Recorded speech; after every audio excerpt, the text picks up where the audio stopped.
There's a stretch of Highway 99 just south of Everett where a string of 3 violently purple coffee stands almost always seems to do brisk business. The Problem Solvers' hidden cameras recorded the line of cars driven almost exclusively by men. Once at the coffee window, we saw customers, sometimes even standing at the window, linger 3, 5, 10, even 15 minutes before finally driving away, sometimes without even a cup of coffee. They're selling not just coffee. Emily Wood of Gourmet Lattes has been a barista for 2 years and says it's common knowledge what goes on in those stands. She says she was trained to make a good latte in a minute and a half, tops. Anything more than that? And obviously they're not trained to make a cup of coffee there, they're trained for something else. But back to those purple stands. They're 3 of the 6 stands once operated by Carmela Panico, self-confessed coffee stand madam, who pled guilty to promoting prostitution and money laundering. What is your plea? Guilty, Your Honor. Police and court records indicate Panico had long been connected to the adult entertainment industry through Talents West and the 4 strip clubs owned by Frank Colicurcio Sr. He died after the feds charged him and his son Frank Jr. with racketeering. Frank Jr. pled guilty in 2010 and spent a year in prison. Police reports indicate that from 2010 to 2013, Panico banked more than $2 million from her sex acts-driven coffee business, while her baristas made thousands putting on sex shows for customers, exposing their breasts and genitals, and in some cases engaging in prostitution. Everett PD says looking into Panico's crime ring was one of their largest investigations.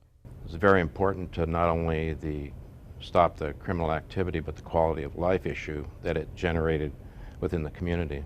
But despite Everett PD's intentions and Panico's guilty plea, sources told me little had changed. So the Problem Solvers went to work. In addition to surveilling the stands, we sent an undercover producer through the coffee line with hidden cameras. At 2 of the 3 stands, we found that without asking for anything but simply handing over a $20 tip, baristas began exposing their breasts, their genitals, and encouraged our producer to return for more. It doesn't seem as though anything's been shut down. How do you answer that? That we indeed are working on it, and the investigation is continuing. Our investigation found that the 3 stands are all leased by a Samantha Lancaster. According to court records, Lancaster had been Panico's manager of the coffee stand business. And in leasing the 3 stands, Lancaster paid rent to, you guessed it, Carmela Panico. At the address listed on Lancaster's coffee stand leases, a neighbor told us she hasn't been there in months. At her coffee stands, hi, we're with Channel 4. Windows slammed shut. Can I leave you a card? And after I tried to leave a business card for Lancaster, if this is a legitimate business, why are you guys not willing to talk with us?